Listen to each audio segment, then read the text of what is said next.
پھر اللہ تبارک و تعالی نے آگے ارشاد فرمایا حضرت آدم کی پیدائش کا واقعہ. کچھ مفسرین نے لکھا اللہ نے مشورہ کیا تھا فرشتوں سے، وَإِذْ قَالَ رَبُّكَ لِلْمَلَائِكَةِ إِنِّي جَاعِلٌ فِي الْأَرْضِ خَلِيفَةً. لیکن کچھ مفسرین کہتے ہیں کہ اللہ کو ضرورت نہیں فرشتوں سے مشورہ کرنے کی.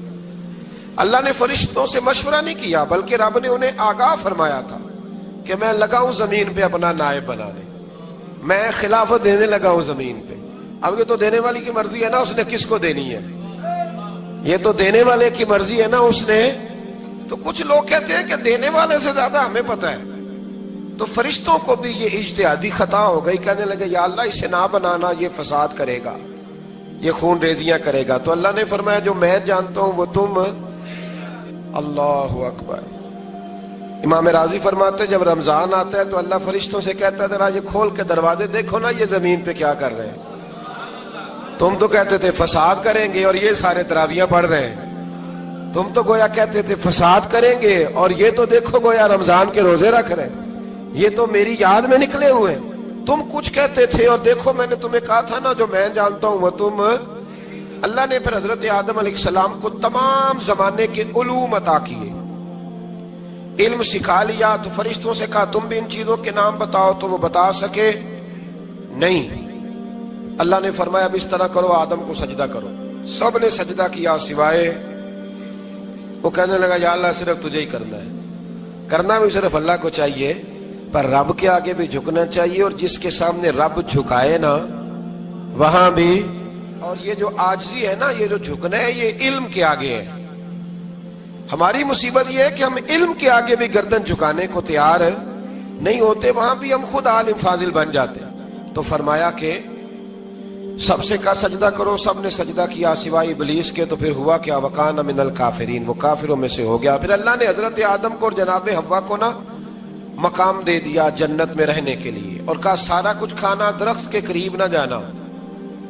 ابھی آپ کسی سے کہہ دیں تھوڑا سا کہ پیچھے نہ دیکھنا، یعنی اگر میری سمجھ لیں ادب کی وجہ سے کوئی 1.5-2 منٹ یا 6 منٹ نہیں بھی نہ دیکھے گا تو سوچے گا ضرور کہ پتہ نہیں اب پیچھے کیا ہے، مصیبت کیا ہے. یعنی آپ کہہ کے دیکھ لیں کسی کو پیچھے نہ دیکھنا. فطرت ہے نا انسان کی، وہ جستجو کرتا ہے کہ اس درخت کے پاس نہ جانا.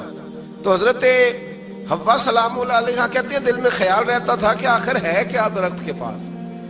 یہی انسان کا عقیدہ توحید ہے کہ جہاں سے رب منع کر دے وہاں وہ منع ہو جائے. اور یہ ان کی خطا نہیں تھی، یہ اللہ کی حکمت تھی، چونکہ رب نے تو پہلے کہہ دیا تھا بنایا ہی زمین کے لیے، تو یہ تو سارا کچھ ہونا تھا تو زمین پہ آنا تھا نا.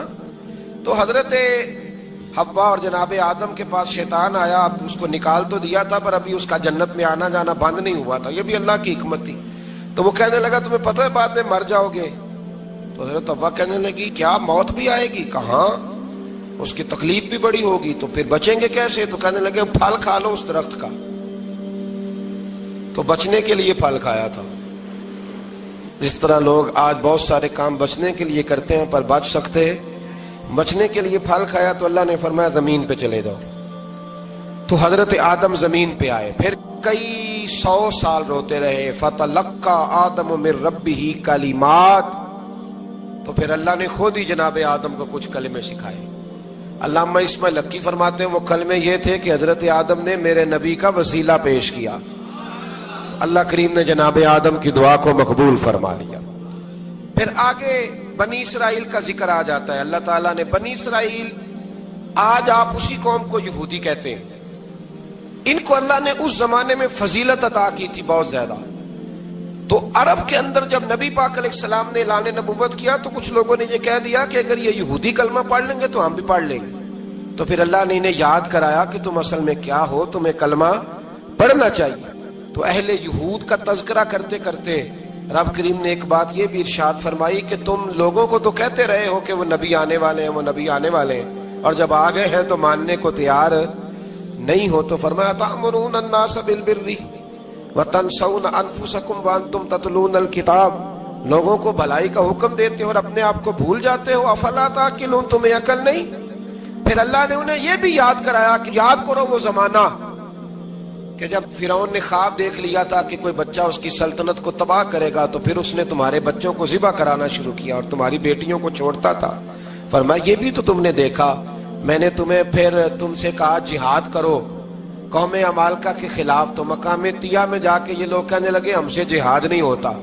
اللہ نے انہیں ایک میدان میں قید کر دیا. بڑی دلچسپ بات, قید تو لوگ ہوتے ہیں نا چار دیواری میں, تو اللہ نے بنی اسرائیل والوں کو جب انہوں نے کہا ہم جہاد نہیں کریں گے تو اللہ نے میدان میں قید کر دیا. میدان میں, یہ یاد رکھیں, جب انسان اللہ کی نافرمانی کرتا ہے تو اسے ایسی قید ملتی ہے جس کا اس نے تصور بھی نہیں کیا ہوتا. ایک میدان ہے مقام طیہ, قید ہو گئے, سارا دن سفر کرتے تھے, سارا دن, تو رات کو تھک کے سوتے تھے, صبح اٹھتے تھے نا جب, تو وہیں ہوتے تھے جہاں کل صبح چلے تھے. تو رب جب کسی کو قیدی بناتا ہے تو اسے زنجیروں کی سلاخوں کی ضرورت, دعا فرمائے اللہ تبارک و تعالی غموں سے نجات عطا فرمائے. یہ دعا فرمائے, ایسی قید دیتا ہے کہ جس سے پھر چھٹکارا ہو سکتا. تو بنی اسرائیل کا بہت زیادہ تذکرہ اس بارے میں اللہ تبارک و تعالی نے پھر بیان کیا اور پھر کہا کہ انہیں جو حکم دیا جاتا تھا یہ اس کی سرتابی کرتے تھے, پھر اللہ نے ان پر ذلت نازل کر دی اور یہ ہمیشہ اس کا شکار رہیں. قوم سبت کا ذکر فرمایا اللہ نے, ہفتے والے دن کچھ لوگ نافرمانی کرتے تھے. ہمارے بھی ہیلے بہانے ہیں نا آج کل کاروبار میں. تو اسی سپارے کی آیت نمبر 65 کے اندر اللہ تعالیٰ نے حضرت داؤد کی قوم کا ذکر کیا کہ اللہ نے انہیں حکم دیا تھا کہ ہفتے والے دن مچھلیاں نہیں پکڑنی, تو وہ کہتے تھے چلو ہاتھ لگا کے نہیں پکڑنی, ہاتھ لگا کے. وہ ہمارے لوگ ہیلے بہانے تلاش کر لیتے ہیں نا, وہ بڑے جناب انشورنس والا آ گیا, اب وہ بینک والا آ گیا, وہ فلانے صاحب آ گئے, وہ تروڑ مروڑ کے کہانیاں باتیں, اور پھر ہمیں بھی رستے مل جاتے ہیں بچنے کے. مفتی صاحب نے کہہ دیا تھا, ایک مولانا سے میں نے ان کو کہا ہفتے والے دن مچھلیاں نہیں پکڑنے, کا نہیں پکڑتے, چھوٹے چھوٹے حوض بنا لیے تو مچھلیاں زیادہ آتی تھی اس دن. یہ بھی اللہ کی قدرت تھی, نماز کے وقت گاہک زیادہ آتے ہیں, یہ اس کی قدرت ہوتی ہے. تو وہ مچھلیاں حوض میں جمع ہو جاتی ہیں, یوں سمجھ لیں کہ جال انہوں نے لگا لیے ہوئے تھے, تو جال میں وہ پھنستی رہتی تھی, حوضوں میں آتی رہتی تھی. ہفتے کو نہیں پکڑتے تھے, اتوار کو پکڑ لیتے تھے, تو پھر اللہ نے انہیں سزا دی. فرمایا تماشے کرتے ہو اللہ کے حکم کے ساتھ, کیا سزا دی؟ فَقُلْنَا لَهُمْ كُونُوا قِرَادَةً خَاسِئِينَ, فرمایا بندر بن جاؤ دھتکارے ہوئے. جو رزق حرام طریقے سے کماتے تھے رب انہیں بندر بنا دیتا تھا. ابھی بھی میں نے دیکھے ہیں بڑے بڑے تاجر پاگلوں جیسی زندگی گزار رہے ہیں, نفسیاتی طور پہ سکون نہیں ہے, کروڑوں روپیہ پڑا ہے. کیوں؟ اس لیے کہ رب کے بتائے ہوئے طریقے کے مطابق تجارت نہیں کرتے. آگے ایک اور دلچسپ بات آ گئی. بنی اسرائیل کے اندر نا ایک شخص نے اپنے چچا کو قتل کر دیا جائیداد کے لیے. یہ دیکھیں کب سے لوگ جائیداد کے لیے قتل کرتے آ رہے ہیں. چچا کو قتل کر دیا, اور قتل کر کے حضرت موسیٰ علیہ السلام کے پاس آئے کہ میرے چچا کو کسی نے قتل کر دیا ہے, تو بتائیں کیا کرنا ہے. تو آپ نے فرمایا کہ گائے ذبح کرو اور اس کا ایک ٹکڑا مقتول کو مارو, مرنے والے کو, وہ خود اٹھ کے بتا دے گا مجھے کس نے قتل کیا ہے. اب ارادہ نہیں تھا گائے ذبح کرنے کا تو بہانے کرنے لگے. ارادہ نہیں نہ ہوتا تو پھر کیا ہوتے ہیں, کہنے لگے گائے کس طرح کی ہو, بوڑھی ہو کہ بچی ہو, رنگ کیسا ہو, جوان ہو کہ چھوٹی ہو, حال میں ایک دفعہ چلنا سیکھ گئی ہو یا ابھی نہ سیکھی ہو. تو بتاتے گئے تو رب بھی شرطیں بیان کرتا گیا. گہرے زرد رنگ کی ہو, حال کے اندر اسے نہ چلایا گیا ہو, پانی نہ نکالا گیا ہو, نہ بچی ہو نہ جوان ہو, اس کے درمیان ہو. یہ ساری شرطیں کہاں پائی جاتی تھی؟ حضرت موسیٰ علیہ السلام کی قوم کا ایک شخص تھا جو اللہ کا ولی تھا. وہ جب انتقال کرنے لگا نا, اللہ اکبر, دیکھو رب ولیوں کی اولادوں پر بھی کتنا فضل فرماتا ہے. وہ جب انتقال کرنے لگا تو ایک اس کے پاس چھوٹی سی بچیا تھی, گائے کی بچی, اس نے جنگل میں چھوڑ دی. کہنے لگا یا اللہ میں تیرے نام پہ چھوڑتا ہوں, میرا بچہ جوان ہو جائے تو اسے دے دینا, اور تو سرمایہ ہی کوئی نہیں. بچہ بڑا ہوا تو بچہ بھی بڑا نیک تھا, اپنی ماں کا بڑا فرما بردار تھا. اس کی ماں نے کہا بیٹا تیرے باپ نے ایک گائے چھوڑی تھی. تو بچہ جنگل میں گیا اور جا کے کہنے لگا اے اللہ میری گائے مجھ سے ملا دے. تو رب کریم نے وہ گائے واپس کر دی. وہ گائے گھر لے آیا, اب وہ کہنے لگا اما بیچ دوں، تو اما کہنے لگی بیٹا میرے پوچھے بغیر نہ بیچنا۔ کئی دفعہ گاہک لگے پر اس نے کہا جب تک میری اما نہ کہے گی میں بیچوں گا۔ ادھر بنی اسرائیل والے شرطیں جتنی گائے کے بارے میں پوچھ چکے تھے وہ ساری اسی گائے میں پائی جاتی تھی، تو یہ ڈھونڈتے ڈھونڈتے وہاں پہنچ گئے، تو کہنے لگے گائے چاہیے، تو اس نے کہا بھی تمہاری مرضی سے نہیں، قیمت میری مرضی کی۔ ایک مفسر نے تو یہاں تک لکھا ہے کہ اس نے کہا گائے ذبح کر کے نا، تو جتنا گائے کے اندر گوشت ہوگا نا اتنا ہی کھال کے اندر تو مجھے مال بھر کے دو گے، اتنے ہی سکے بھر کے دو گے، اتنی اشرفیاں بھر کے دو گے تو پھر تمہیں گائے دوں گا۔ تو پھر یہ گائے انہیں ملی اور یہ گائے لے کر کے آئے۔ زیادہ سوالات نہ کرتے تو زیادہ الجھتے نہ۔ ہم بھی دین کے معاملے میں بڑے سوال جواب کرتے ہیں، اتنا سوال کریں جتنی اس کی ضرورت ہے۔ ان لوگوں نے سوالات زیادہ کیے تو پھر الجھ زیادہ گئے۔ تو میرے بھائی اس کا ذکر بھی اللہ تبارک و تعالیٰ نے پہلے پارے کے اندر بیان فرمایا۔ پھر اللہ کریم نے فرمایا کہ کچھ ایسے لوگ بھی ہیں یہودیوں میں سے جن کا دعویٰ ہو گیا ہے کہ ہم اللہ کے بڑے پیارے ہیں۔ فرمایا یہ صرف ان کے منہ کی باتیں ہیں، یہ تو قیامت میں پتہ چلے گا نا کہ اللہ کا پیار کس کے ساتھ زیادہ ہے۔ اور پھر یہ بھی یہودیوں نے دعویٰ کیا ہے، اسی پارے میں اللہ فرماتے ہیں کہ ان کا دعویٰ ہے کہ ہم اللہ کے بڑے پیارے ہیں، جنت میں ہم ہی جائیں گے۔ تو اللہ فرماتے ہیں پھر مرنے کی دعا تو کرو، جنت میں تو مر کے جانا ہے نا۔ لیکن رب فرماتے ہیں یہ کبھی مرنے کی دعا نہیں کریں گے، اس لیے کہ انہیں پتہ ہے کہ ہم نے آخرت کے لیے کیا بھیجا۔ لے جی پہلا حکم آ گیا یا ایھا الذین آمنوا کہہ کے، پہلی آیت قرآن پاک کی پہلے سپارے میں پہلی آیت جس میں اللہ نے کہا یا ایھا الذین آمنوا، تو پہلا حکم آمنو کہہ کے۔ آیت نمبر 104 میں جو اللہ نے حکم دیا ہے نا وہ نبی پاک کی تعظیم کا حکم ہے۔